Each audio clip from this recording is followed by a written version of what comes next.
She is currently studying for an Associate of Science degree from the Bahamas Agriculture and Marine Science Institute, BAMC, and she intends to combine these two passions and become an agricultural journalist. Throughout her career, Felicity has been an advocate for the rights, empowerment, and advancement of women and girls, utilizing her national platform to promote their agenda. Her work has included public relations for the UN Commission, 16 Days of Activism for Zonta. She's worked with families of all murder victims, Bahamas Alliance for the Blind, and the list goes on. Please join me in welcoming one of our Bahamian stalwarts, one who really represents as an ambassador of the Fourth Estate. Felicity Darville, welcome. Please address us at this time. Thank you so much for having me. And good evening to all of the ladies, the distinguished ladies taking part in this evening's session. This is our second session, and it's been exciting from the beginning until now. And as I scrolled down and took a look at the list of women, I mean, it's such a powerful cadre of women that have gathered together. And I thank you for the opportunity to present to you today. When asked to speak about media relations and having the media as an ally, I decided to create for you 10 golden rules. Now, I had to narrow it down because actually there's so much more I could say. But based on the time given to me, I'm giving you today 10 golden rules for media relations and having the media as an ally. Number 1, make sure that your narrative is clear, whether you're a company or an NGO, even a government entity. You want to know, who are you? What do you do? What are your goals? What is your mission? What are you currently doing? What do you need in terms of public support? Don't assume that every media individual knows. You want to make it clear. You can do that several ways, including having a website or blog, having social media pages, and this is an important point because when media personalities go to your social media pages and to your websites, the information is often outdated. So we're looking at things, it's 2021, we're looking at things from 2018, 2010. Get your information updated and have your narrative clear. Have physical paraphernalia, brochures, business cards that you can present when you meet media personalities. Maybe there's signs and billboards. I know Zonta is very good at having billboards around the island and even the country that promote what it is that they're doing. This creates a bigger presence for you. And in terms of creating a presence, are you attending events that are related to your cause? Do we just see you when it's your event? Or are you collaborating with other organizations with similar causes? The media sees you there. The media gets to know you this way. Number 2, understand the media. Do you know all of the media houses in the Bahamas? So you've got to look at your newspapers, you've got to look at your television stations, your radio stations, your news online media platforms, and then you go broader. The bloggers. You have lots of bloggers that are up and coming, phenomenal, with growing followers. You have vloggers. Those are video bloggers.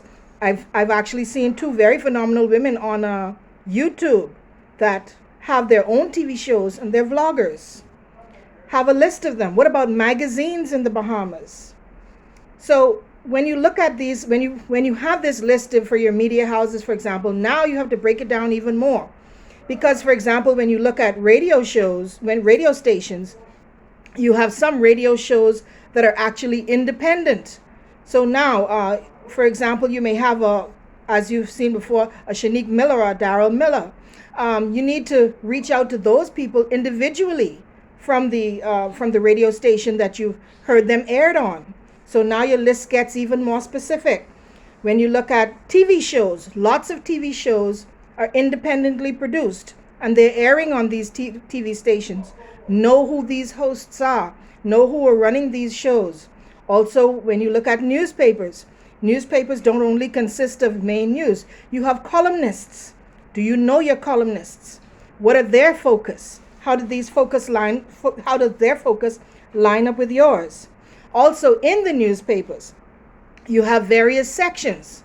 So, for example, this particular story you want to promote may not be a hard news story, but can it fit in the business section, in the lifestyle section, in the woman section, in the entertainment section?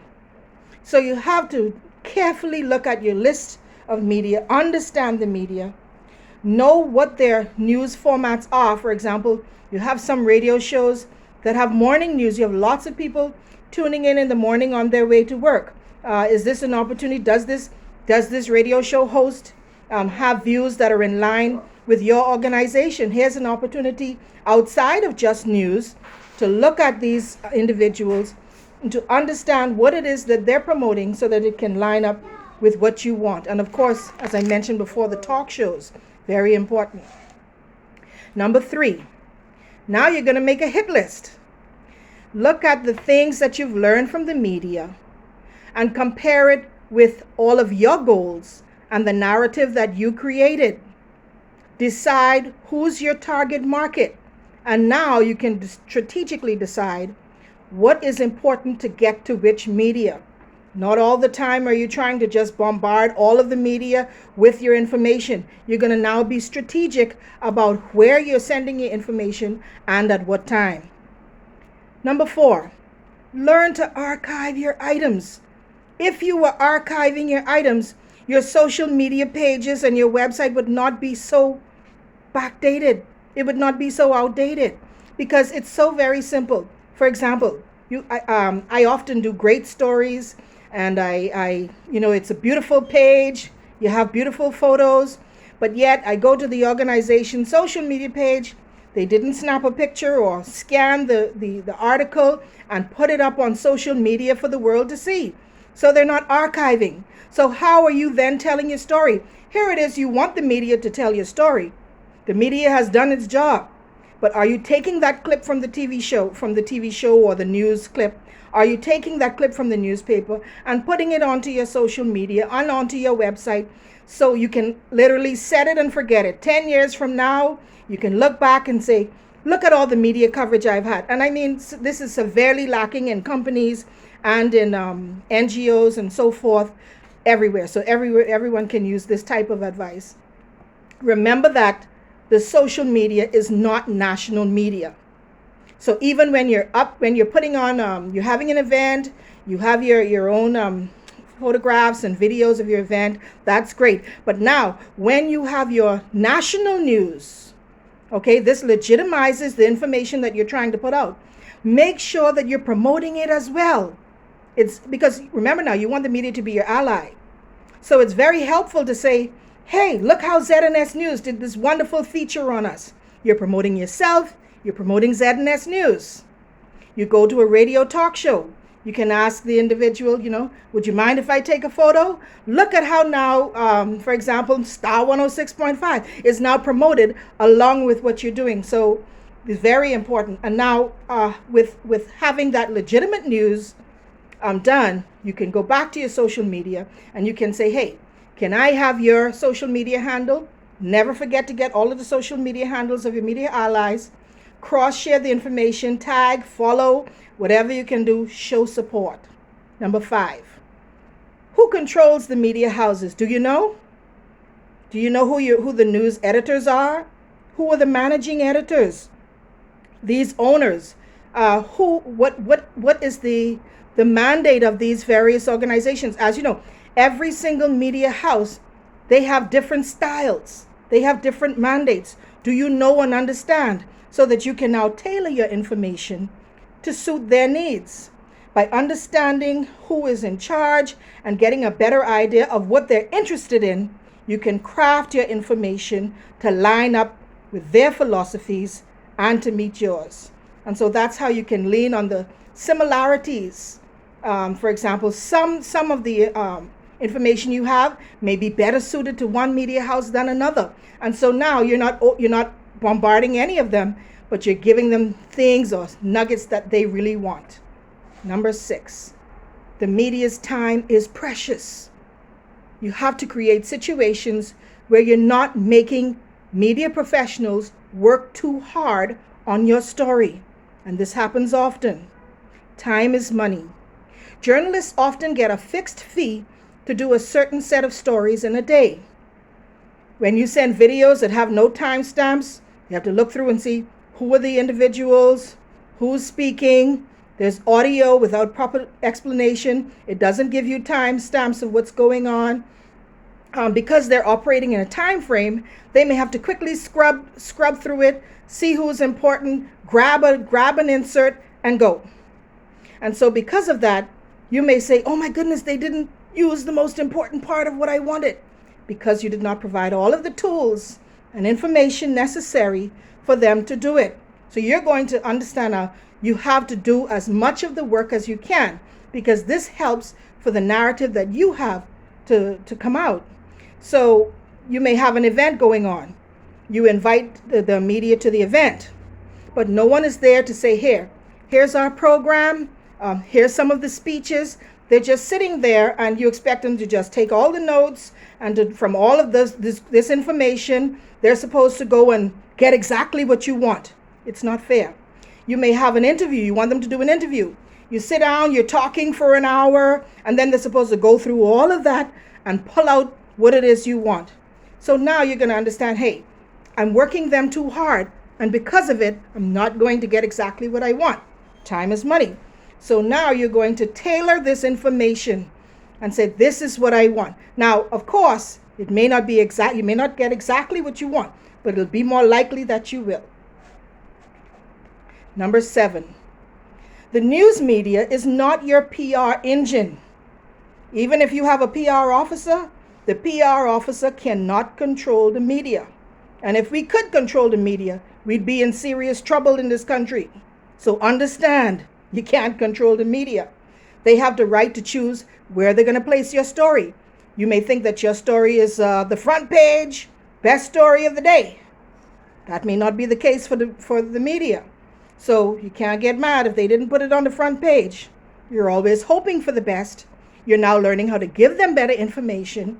You're now learning how to craft the narrative in a way that suits them because you understand them, but you still cannot control where they place it, how much of the information they use.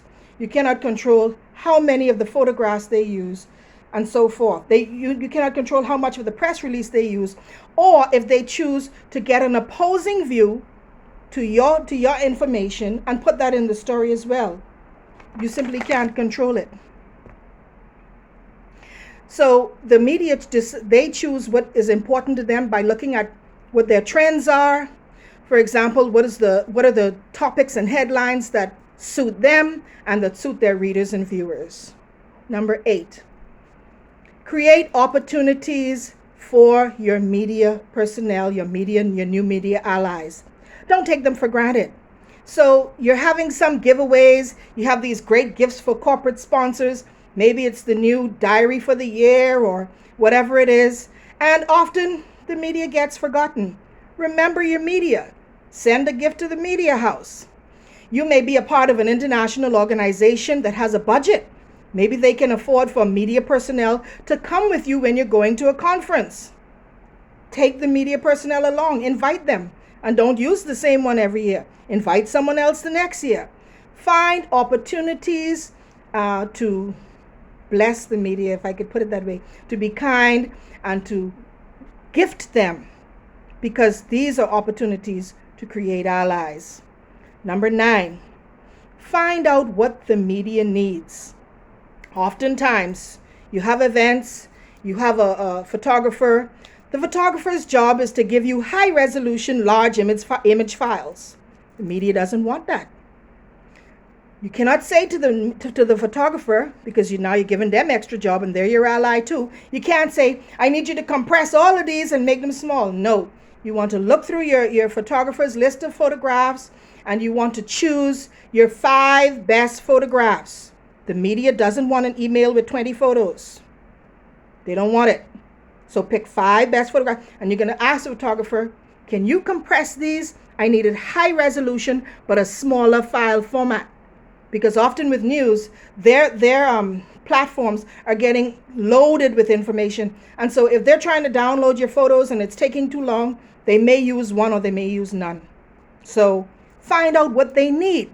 Look at your word count. Are you giving them something that they have to read through something very, very long to pick out one important thing? No, look at your word count. Look at how most media stories are between 300 and 500 words. So why are you giving them 1,500 words if they don't want it? You're only creating more, again, time for them to be sifting through. So you're going to provide them with what they need. So for example, one of the things you can do to help with that is to have a private news team. So if you know you're having a major event, okay, you invited ZNS, Eyewitness News, Cable, you invited all of the media houses, JCN and so forth, and then you're like, well, where is ZNS? Well, why didn't they come? Because they're not obligated to come. They have limited resources and little time, and they're not obligated to come. So what do? You have your private news team on hand. You have your reporter. You have your cameraman, your video cameraman. You have your photographer. Then you take that information and you're going to provide it to the press, remembering the tips that I gave you before about not just giving them one whole long video that isn't specific. And also with being specific, make sure that you're not giving them clips that are cut right to when the person starts talking and when they end talking. And number 10,